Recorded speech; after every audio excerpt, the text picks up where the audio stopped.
புதுவை விழா நேயர்களுக்கு என் அன்பான வணக்கம். நான் உங்கள் கலாவீசும் புதுச்சேரியிலிருந்து. சமீபத்தில் ராகுல் டிக்கி அப்படிங்கிற ஒரு பையன் இருசக்கர வாகனத்தில் போயிட்டு விபத்தில் இறந்து போயிருக்கான். அந்த பையனுடைய வீடியோலாம் பார்க்கும்போது நிறைய விஷயங்கள் நகைச்சுவையாக இருக்கும். சில விஷயங்கள் இரண்டு அர்த்தங்களில் இருக்கும். ஆனாலும் அவனுடைய அந்த முக சேஷ்டைகள் அதெல்லாம் கொஞ்சம் நல்லாவே இருக்கும். ஏன்னா தனிப்பட்ட வாழ்க்கை அப்படின்னு வரும்போது ஏதோ சில நிறைய பிரச்சனைகள் பேசுகிறாங்க.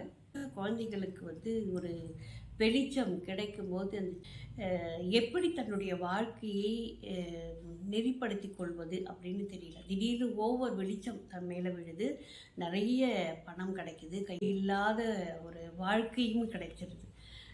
அதனால் என்ன ஆகிடுது அப்படின்னு சொன்னாக்கா, என்ன வேணும்னாலும் செய்யலாம், நம்ம என்ன செஞ்சாலும் இந்த உலகம் நம்மளை ஏற்றுக்கும் அப்படின்னு ஒரு தவறான எண்ணம் கிடைச்சிருது.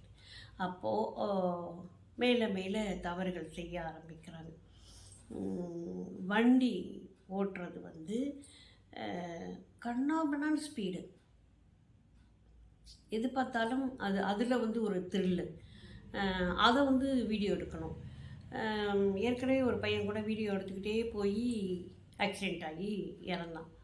அது மாதிரி நமக்கு கிடைச்சிருக்கிற அந்த உயிர் இருக்குது இல்லையா, அது ரொம்பவே பவித்திரமானது. அது கடவுள் கொடுத்த ஒரு உயிர்.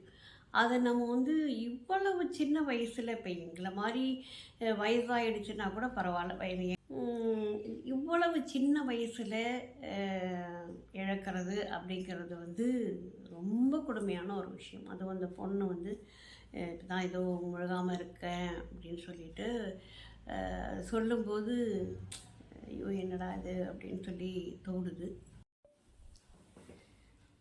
நம்மை சுற்றி எவ்வளவு வெளிச்சம் கிடைச்சாலும் நம்மளுடைய வாழ்க்கையை கொஞ்சம் யோசித்து கொஞ்சம் அழகாக கொண்டுட்டு போனால் சிறப்பானது ஒரு வாழ்க்கை அமையும் அப்படின்னு நான் நினைக்கிறேன். நன்றி, வணக்கம்.